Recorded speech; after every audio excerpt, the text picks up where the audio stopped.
To start making the plant-based mousse, melt the chocolate over a bain-marie, which I have already done. After the chocolate has melted, remove it from the heat and stir in the acai powder and agave. Once the ingredients are incorporated, allow the chocolate to cool slightly.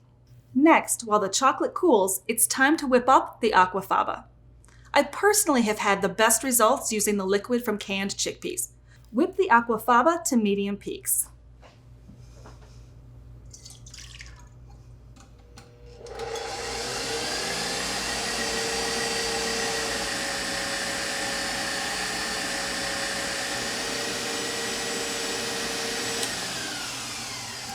After reaching the medium peak stage, you'll add in the lemon juice.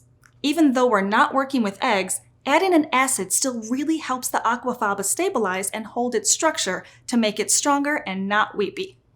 When the lemon juice has been added, we're going to go ahead and continue to whip until it reaches stiff peaks.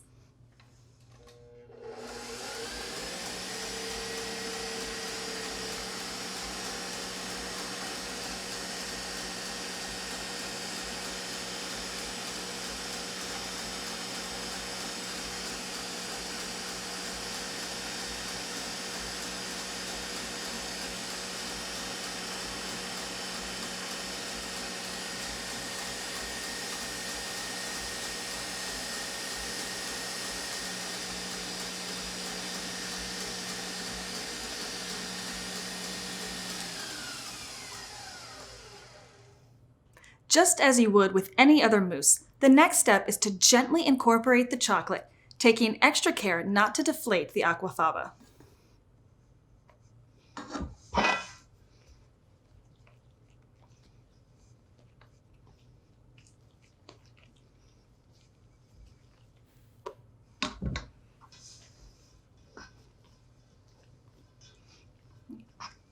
And when incorporating, just gently go around the sides of the bowl,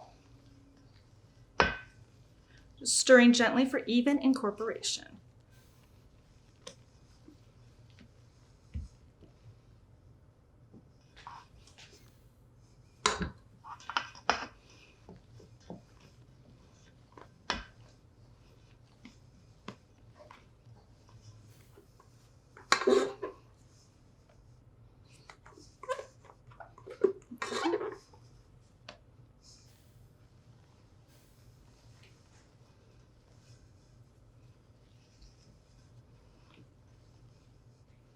Compared to an egg white mousse, the texture will be a bit more fragile.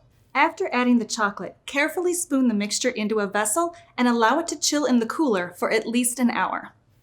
For this preparation, I would recommend garnishing the mousse with raspberries and cacao nibs. The cacao nibs are really nice for adding a contrasting mouthfeel alongside the soft mousse. You could also omit the acai powder if that's not your jam. Liqueurs, extracts, or other powders would be great to flavor this too. Overall, this is a really simple variation on the normal mousse preparation, and it is also an inexpensive way to get something plant-based on your menu.